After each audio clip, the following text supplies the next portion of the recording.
యేసు ప్రభు కూడా ఏమంటారో తెలుసా? యోహాను సువార్త 6వ అధ్యాయం 38వ వాక్యం చదివితే అక్కడ ఒక మాట అంటారు ఆయన,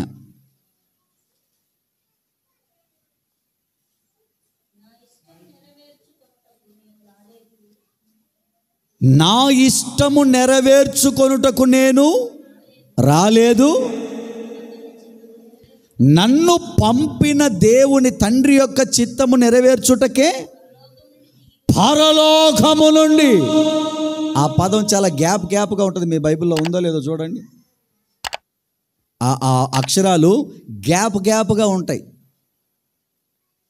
ఈ కంప్యూటర్ బైబిల్లో కుదించి రాస్తుంటారు, కానీ ఒరిజినల్ పాత బైబిల్లో అక్షరాలు చాలా గ్యాప్గా ఉంటాయి. అంటే ఆ పదాన్ని ఎలా చదవాలో తెలుసా?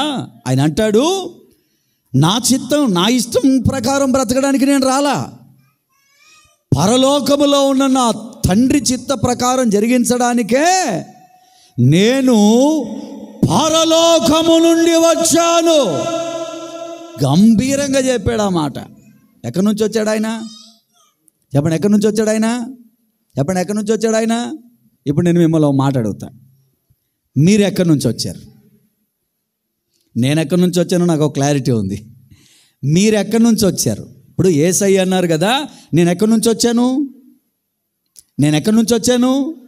యేసయ్య మీ ఇల్లు ఎక్కడ అంటే అది పరలోకం అంటున్నాడు ఆయన.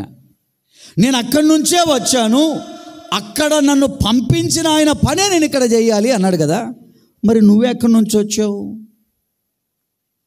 నేను ఎక్కడి నుంచి వచ్చానో నేను చెప్తాను, నాకు ఒక క్లారిటీ ఉంది. మిమ్మల్ని అడుగుతున్నా, మీరు ఎక్కడి నుంచి వచ్చారు?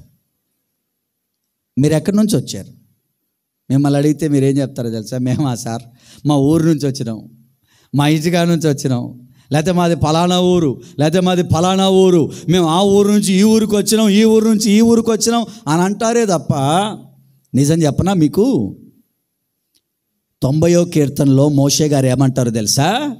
దేవా, తరతరముల నుండి నీవే మాకు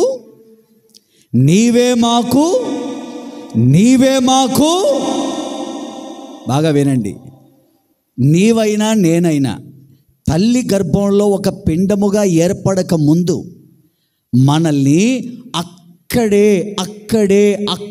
అక్కడే జన్మింపజేశాడు. మనం జన్మించబడిన మొదటి స్థలం పరలోకం. మనం పుట్టిన మొదటి స్థలం పరలోకం.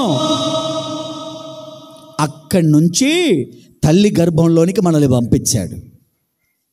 మనమేమనుకుంటామంటే తల్లి గర్భంలో నుంచి మేము పలానా గవర్నమెంట్ హాస్పిటల్లో పుట్టా, లేదా పలానా ప్రైవేట్ హాస్పిటల్లో పుట్టా, లేదా పలానా ఊర్లో పుట్టా, ఇంటికాడ పుట్టా అని మనం అనుకుంటాం.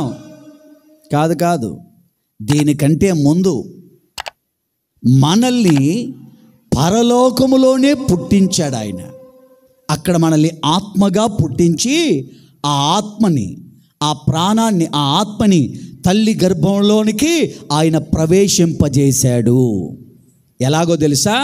యెహోవా ఇచ్చు గర్భఫలము అది ఒక బహుమానంగా. ఎలాగండి?